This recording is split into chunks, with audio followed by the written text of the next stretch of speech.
안녕하세요, 따독따독입니다. 오늘도 밤이 다 되어가는 이 시점에서 잠자리에 들기 전에 여러분들에게 좀 좋은 얘기를 함께 해보고 싶어가지고 마이크를 좀 켜봤습니다.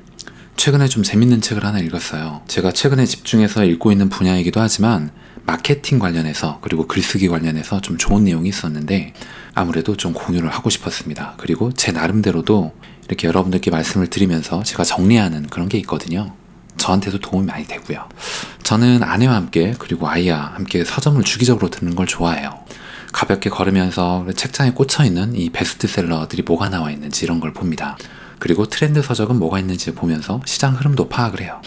이렇게 책 코너에 있는 책들을 보는 것만으로도 현재 트렌드가 뭔지, 이슈가 뭔지 알 수 있기 때문입니다. 최근에 제가 마케팅하는 법, 그러니까 글을 쓰고 고객에게 물건을 판매하는 것에 대해 관심이 많아졌어요. 제가 하는 일 그리고 업무에 관련이 되어 있었기 때문에 현재 공부하는 단계이기도 합니다. 여러분들께서 어떻게 생각하실지 모르겠지만 만약에 부서에서, 그러니까 회사에서 노하우, 그러니까 지식을 알려주지 않는다면 어떻게 해야 할까요? 제 스스로 공부하는 것밖에 없겠죠. 전 그것이 가장 좋다라고 생각을 해요. 결국 지식과 노하우라는 것은 모두 책을 통해 얻어야 하는 거기 때문이죠. 글을 읽은 후에 직접 경험하고 체험하면서 더욱 능숙해지는 이런 이점이 있습니다. 근데 되게 아이러니한 건 뭐냐면 뭔가 회사에서 업무를 배울 때, 새로운 업무를 할 때 윗사람들은 이런 얘기를 해요. 사수들은 이런 얘기를 하죠. 이거 모르면 책이라도 봐. 책이라도 봐서 읽어. 공부를 해. 그러니까 본인들도 책을 통해서 뭔가 지식을 얻고 노하우를 얻는다는 거를 은연중에 공감하고 인정하고 있는 건데 실제로 보면 책을 읽는 행위에 대해서는 그렇게 탐탁치 않게 보는 것 같습니다. 그러니까 회사에 와서 일이나 열심히 하고 시킨 일 열심히 하고 그렇게 그냥 있다가 남들처럼 시간 때우다가 집에 갔으면 좋겠는데 그 시간에 이 사람은 책을 읽는다라는 것이죠. 뭔가 달라. 뭔가 이상한 행동처럼 보인다라는 거죠. 모난돌이 정맞는다라는 게 뭐 이런 표현일까요? 근데 이건 모난 행동이라고 저는 생각하지는 않거든요. 그 조직이 어떤 분위기를 갖고 있느냐, 그 조직이 어떤 문화를 갖고 있느냐의 차이라고 생각을 해요. 그거를 좋게 보는 조직이 있을 거고요. 지금 제가 얘기 드린 것처럼 좋지 않게 보는 조직이 있는 것뿐이다. 저는 그렇게 생각을 합니다. 아무튼 오늘은 이런 얘기를 좀 드리고 싶었습니다. 글을 쓰는데 왠지 모를 부족함이 느껴지신 적 있나요? 세일즈를 하는 입장에서 어떻게 글을 써야 할지 노하우를 혹시 찾아보고 계시지 않았나요? 왜 내 글은 팔리지 않을까 고민 중이셨나요? 고객 입장에서 구매를 확 끌어당길 수 있는 그런 멘트를 구상 중이셨나요? 오늘 여러분들께서 궁금해하셨던 이런 노하우들이 아마도 오늘 리뷰 드릴 책 이제 말이 아닌 글로 팔아라 이 리뷰에 모두 녹아져 있을 거라는 생각이 듭니다. 저 또한 이 책을 보면서 많은 노하우 그리고 번뜩이는 아이디어를 얻을 수 있었기 때문입니다. 함께 가보시죠. 저는 책을 읽기 전에는 책 앞뒷면에 있는 추천사 그리고 프롤로그 같은 거를 유심히 읽어봐야 한다고 생각합니다. 이 책이 얼마나 잘 쓰여진 책인지 판단하는 원페이퍼 제안서와 같다라고도 그렇게 생각해요. 저는 한정된 시간 속에서 우리는 좋은 책을 골라내야 하기 때문이죠. 그렇다고 책의 대부분을 읽어보고 살 수는 없어요. 그때 유용한 것이 바로 책의 추천사 그리고 프롤로그 정도라고 생각합니다. 이 책의 방향성을 한눈에 볼 수 있기 때문이죠. 어떤 이야기를 하고자 하는지 쉽게 파악할 수도 있어요. 추천사 중에 눈에 띄는 사람이 하나 있었습니다. 저를 좀 개인적으로 놀라게 했던 사람이 바로 다니엘 핑크였어요. 이 사람은 세일즈 그리고 마케팅 분야에서 베스트셀러이자 유명한 저자이기도 해요. 그에 비해서 오늘 리뷰해드리는 이 책은 베스트셀러라고 할 만큼의 유명한 책은 아닙니다. 근데 어떻게 된 거죠? 책의 저자는 이렇게 얘기를 합니다. 글쓰기란 바로 이런 것이다 라는 걸 보여주는 거죠. 유명 베스트셀러 작가들한테 자신의 책을 홍보하고 추천사를 써달라고 메일을 보냈다라고 해요. 무턱대고 그냥 보낸 거죠. 어차피 메일 보내는 건 공짜잖아요. 손해볼 거는 없다라고 생각한 겁니다. 저는 이러한 부분들 때문에라도 이 책에 굉장히 후한 점수를 주고 싶었습니다. 행동에는 왜냐하면 엄청난 용기도 필요하다고 생각하기 때문이에요. 제가 메일을 쓴들 상대방이 읽거나 볼까? 베스트셀러 작가들처럼 유명하고 바쁜 사람들이 내 요청을 거들떠 보기나 할까? 누구나 이런 생각을 한다고 생각해요. 이때 용기를 내는 거죠. 행동과 실천으로 옮기는 겁니다. 어차피 확률 게임이 될 수도 있어요. 메일을 쓰는데 시간이 들 수는 있겠지만 만약에 여러분들이 상대 측에서 피드백이 온다면 그 생산성은 훨씬 더 크다라고 생각하기 때문입니다.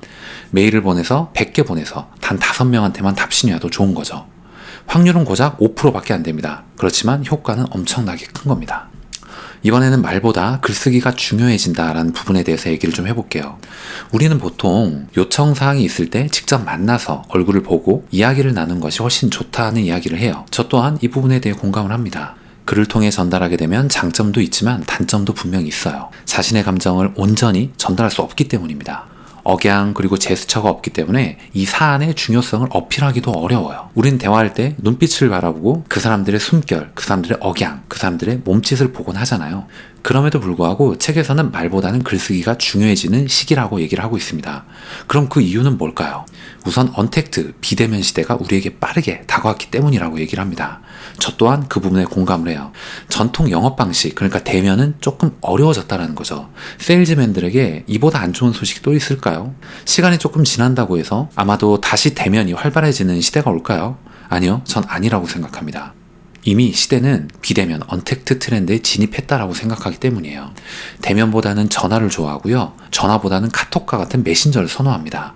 이거는 MZ 시대들의 가장 강한 특성이기도 해요. 그리고 건강에 대해서 예민해진 대중 심리도 한몫할 겁니다. 그러면 물건을 판매하고 세일즈에서 매출과 연봉을 얻어야 하는 사람들한테는 결국 뭔가 대안이 필요하다라는 거죠. 그것 중에 하나가 바로 강력한 글쓰기라는 겁니다. 남들과는 조금 다르게 글쓰기를 통해서 고객의 마음을 얻는 거죠. 글쓰기에는 전 노하우가 분명히 있다라고 생각을 하고요. 이 책에서도 그렇게 얘기를 합니다. 뇌과학 그리고 행동경제학적 입장에서 바라봐야 되는 거죠. 수많은 게임 회사 얘기를 좀 해보면 뇌과학자 그리고 심리학자 이런 사람들이 포진되어 있다고 합니다. 그걸 보면 우리는 이유를 알 수 있어요. 굴지의 글로벌 게임 회사들이 뇌과학자, 심리학자를 모셔가기 경쟁하고 있다는 거죠. 인간의 본성 그리고 심리를 파악해야 물건을 팔 수 있다는 것을 그들은 이미 알고 있습니다. 그냥 지인들에게 찾아가서 부탁하고 들이받는 시대가 아니라는 거예요. 세일즈는 항상 불특정 다수를 대상으로 해야 하기 때문입니다. 나와 친하지는 않지만 그 사람 유전자 속에는 인간의 본성이 숨어져 있겠죠. 선사시대 유전적 본능이 지금까지 이어지고 있다는 거예요. 이번에는 기억이 잘 되는 이 글의 특징 6가지에 대해서 한번 얘기를 해볼게요. 글을 잘 쓴다라는 거, 과연 이게 뭘까요? 그건 고객한테 쉽게 읽혔다라는 겁니다. 고객이 쉽게 기억했다라는 겁니다. 전문 용어, 외국어, 그리고 갖가지 미사여구 이런 걸 사용하게 되면 글을 이해하기가 좀 어려워요. 읽기도 어렵죠. 쉽고 간결한 글이 좋은 글이라고 말하는 거예요. 책에서는 6가지를 이렇게 제시합니다. 첫 번째는 주의 집중이 잘 되는 글, 두 번째는 문장이 짧고 간결한 글, 세 번째는 이미지로 떠올리기 쉬운 글, 네 번째는 내용이 이해하기 쉬운 글, 다섯 번째는 생각하게 만드는 글, 여섯 번째는 감정과 결합시킨 글. 이 6가지는 마케팅에 있어서 아주 중요한 부분이라고 생각합니다. 고객한테 만약에 판매하고자 하는 제품이 있다면 이렇게 해야 한다는 거죠. 한번 예를 한번 들어볼게요. 여러분들이 스테인리스 냄비를 팔고 싶다라고 가정을 해볼게요. 이렇게 얘기하는 겁니다. 여러분들 집에서 쓰고 계신 코팅 냄비 자꾸 벗겨져서 불편하셨죠? 아이한테 좋은 음식을 먹이고 싶은데 걱정이셨죠? 환경 호르몬이 나오지 않을까 찝찝하셨죠? 가격이 합리적인 스테인리스 냄비를 찾고 계셨죠? 이렇게 초입부터 고객의 감정에 공감하고 그들의 문제점을 다시 한번 상기시켜주는 겁니다. 이게 첫 단계예요. 두 번째 단계는 이렇습니다. 여러분들 코팅이 벗겨질 염려가 없고 교체에 번거로움이 없습니다. 아이에게 건강하게 요리를 해줄 수 있는 제품을 제가 가져왔습니다. 가격 또한 그야말로 가성비 넘쳐요. 바로 땡땡땡 스테인리스 냄비입니다. 이렇게 고객한테 문제 해결의 대안을 제시를 해준 겁니다. 그리고 결정적인 한 방을 추가하면 됩니다. 이렇게 말이죠. 이미 많은 고객님들이 저희 제품을 선택해 주셨습니다. 여러분들은 리뷰를 통해서 이 제품이 분명 좋다라는 것을 찾을 수 있을 겁니다. 좋은 제품은 분명 이유가 있습니다. 지금 기회를 놓치시면 나중에 더 많은 비용을 지불하셔야 합니다. 한번 이렇게 예를 들어봤는데 여러분들 좀 어떠신가요?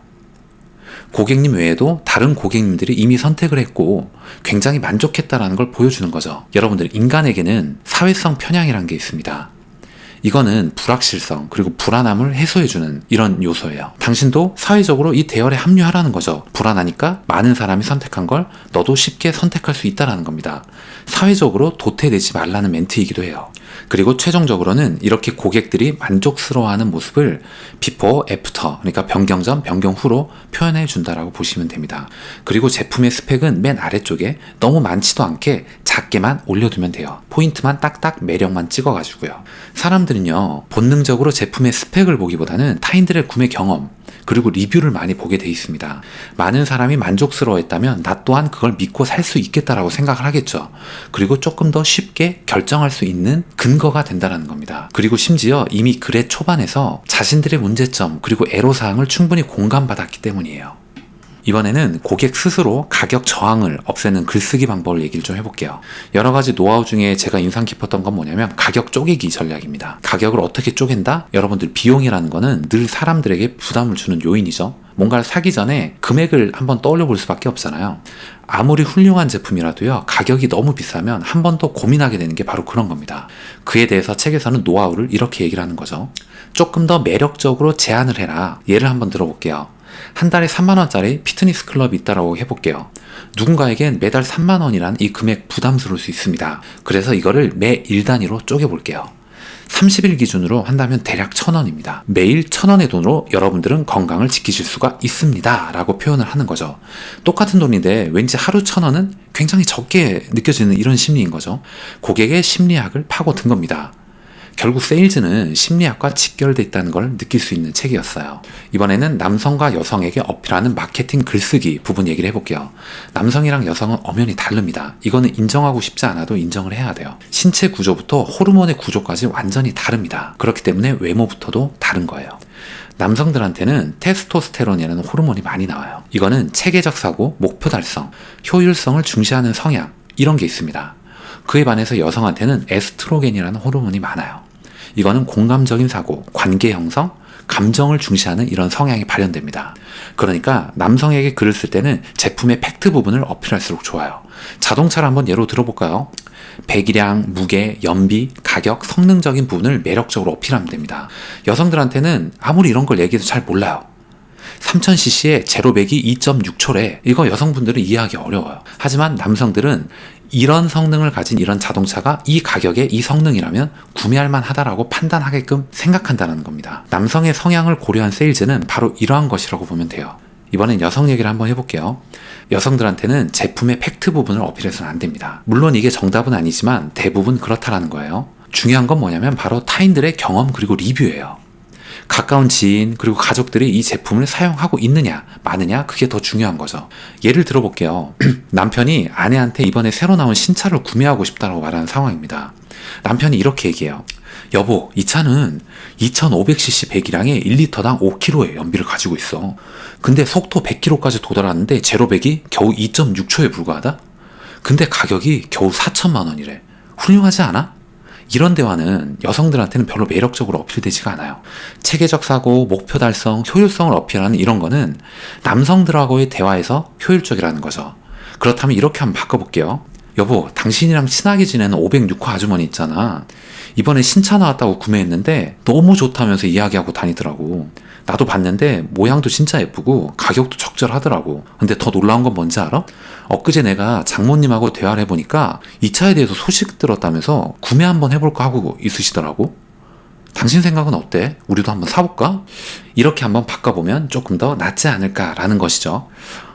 오늘 리뷰드린 이 책 말이 아닌 글로 팔아라는 저한테 많은 노하우 그리고 공감대를 선사했다라고 생각해요.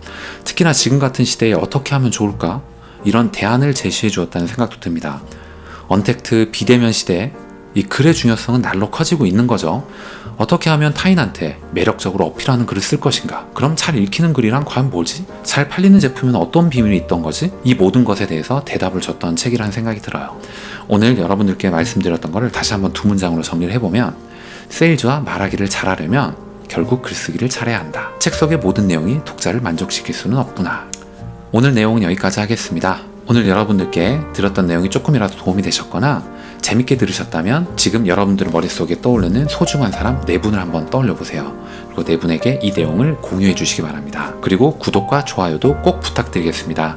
오늘 제 이야기를 들어보시고 여러분들의 경험 그리고 의견을 댓글로 자유로이 한번 남겨주시면 되겠습니다. 다음 시간에 더 좋은 내용, 더 좋은 컨텐츠를 가지고 인사드리도록 하겠습니다. 감사합니다.